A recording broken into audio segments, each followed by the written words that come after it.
يا رزاق يا كريم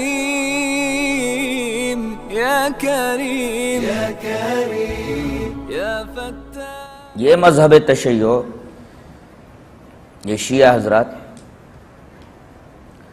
معیار حق و صداقت، معیار ہدایت، ان دونوں چیزوں کو نہیں مانتے۔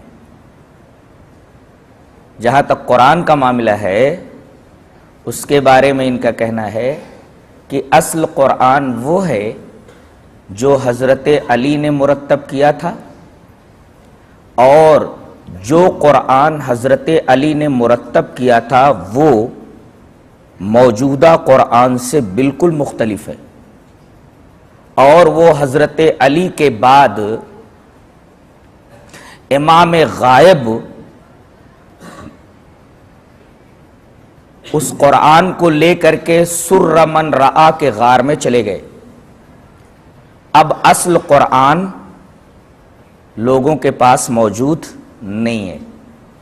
ظاہر ہے کہ یہ قرآن ان کے نزدیک حجت نہیں ہے۔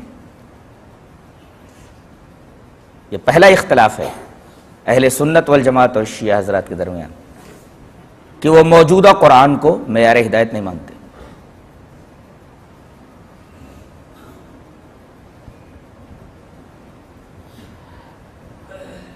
دوسرا معیار ہے نبی کریم صلی اللہ علیہ وسلم کی احادیث مبارکہ۔ یہ نبی کی احادیث مبارکہ کو بھی تسلیم نہیں کرتے۔ ان کے ہاں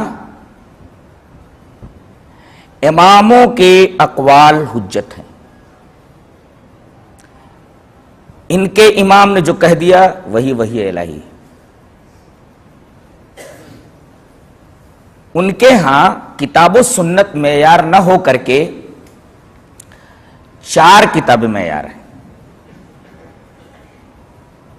ایک کتاب ہے اصول الکافی ابو جعفر کلینی کی،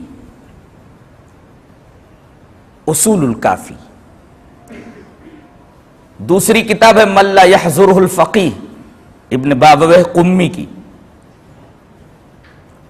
تیسری کتاب ہے تہذیب، چوتھی کتاب ہے استبصار۔ یہ دونوں کتابیں محمد حسن توسی کی ہیں۔ اور عجیب بات تو یہ ہے کہ جس طرح مقلدوں کے ہاں 4 امام حجت ہیں، شیعوں کے ہاں یہی 4 کتابیں حجت ہیں۔ گویا نبی برحق نے صداقت اور ہدایت کے لیے جو معیار ٹھہرایا تھا، اس معیار کو شیعہ تسلیم نہیں کرتے۔ ہمارے پاس جو قرآن ہے وہ قرآن نہیں ہے جو رسول پر اترا تھا، اس میں تحریف ہو چکی ہے۔ اصل قرآن وہ ہے جسے امام غائب لے کر کے سر من رعا کے غار میں چلا گیا ہے۔ دنیا اصل قرآن سے محروم ہے۔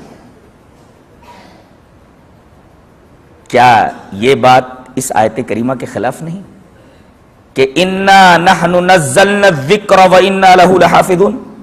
بے شک ہم نے قرآن کو نازل کیا، ذکر کو نازل کیا، اور ہم ہی اس کی حفاظت کرنے والے ہیں۔ یہ کیسی حفاظت کا وعدہ ہے کہ قیامت تک کے لیے وہ کتاب نبی کی امت سے چھین لی جائے اور ایک آدمی اسے لے کر کے غار میں گھس جائے؟ گویا اس بات کو تسلیم کرنے والا اس آیت کریمہ کا منکر ہے۔ اور معیار ہدایت کے لیے جو دوسری چیز بتائی گئی تھی نبی کریم صلی اللہ علیہ وسلم کی احادیث مبارکہ، اس کو وہ تسلیم نہیں کرتے۔ اس کی جگہ پر ان کے پاس 4 کتابیں ہیں جن کا تذکرہ بھی میں نے کیا۔ ان 4 کتابوں کو وہ حجت مانتے ہیں جن میں ان کے ائمہ کے اقوال ہیں۔